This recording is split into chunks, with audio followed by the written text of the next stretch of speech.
The shove was anti-hard, but it was sharp enough to send her tray clattering across the metal table.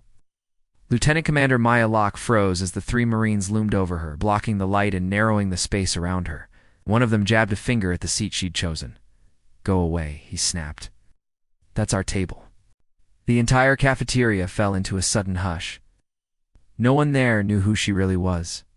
No one knew that beneath the quiet, unassuming posture sat 20 years of Navy SEAL experience, the kind forged through night raids, rescue missions, and sacrifices she never talked about. Before I tell you what happened next, tell me in the comments where you're rewatching from. I love knowing who's listening. Maya steadied herself, feeling the heat of embarrassment travel up her neck.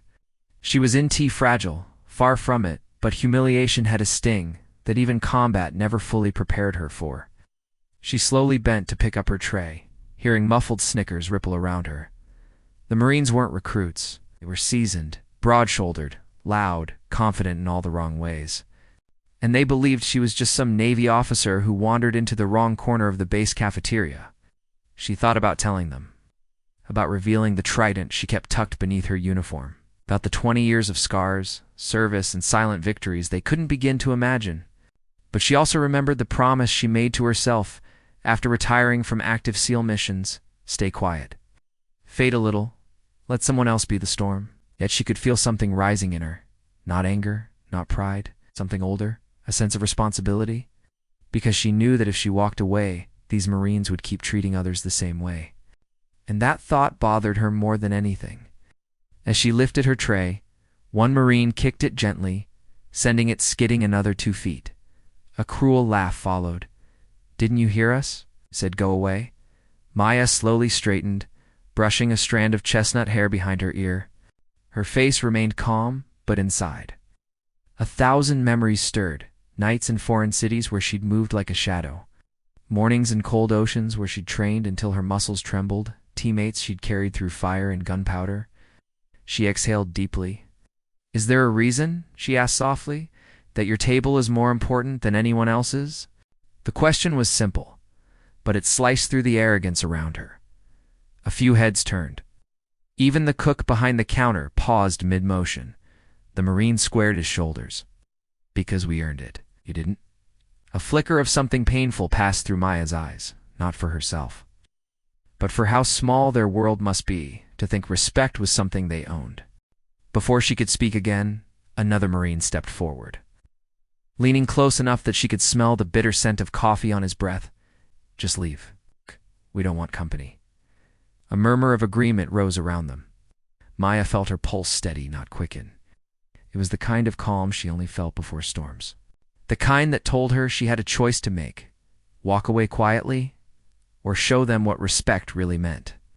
She thought she'd never have to reveal her past again. She was wrong. A fork fell somewhere behind her. A chair scraped. The room held its breath. Maya placed her empty tray on the table, hands loose at her sides, posture relaxed but unyielding. Her voice came out low, steady, and dangerously composed. "I served 20 years as a Navy SEAL," she said. "You want to talk about earning something? You have no idea how much I've earned." The reaction was instant. The closest Marine's smirk disappeared like a flame snuffed by wind. Another stumbled back a step. Whispers shot through the cafeteria like sparks catching dry leaves. "She's a SEAL. No way. 20 years. That's impossible." But it wasn't. And Maya held their gaze long enough for them to realize she wasn't bluffing.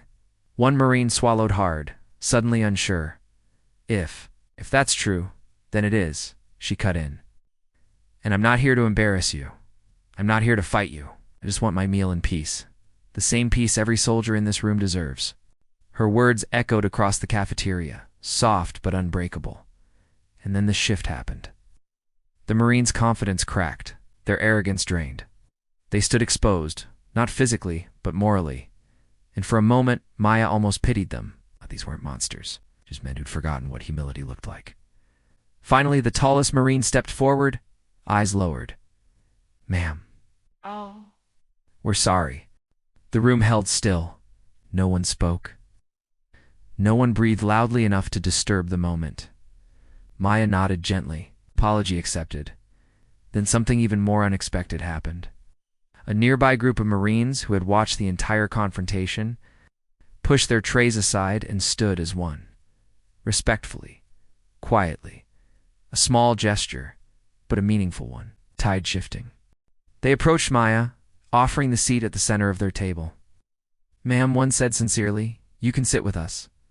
For the first time that day, Maya smiled, not because she needed validation, but because kindness, even when delayed, still carried weight.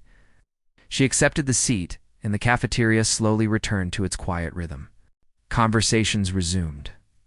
The smell of warm food drifted back through the air. And the Marines who had confronted her walked away, humbled but changed. Maya let out a breath she didn't realize she'd been holding. She wasn't a legend. She wasn't a hero. She was simply someone who believed respect should never be demanded, only lived. Because strength isn't loud, it's steady. Respect isn't given, it's earned through how you treat others. Somewhere in that cafeteria where arrogance had tried to claim a corner, a quiet truth settled back into place, as gentle and sure as the woman who carried it.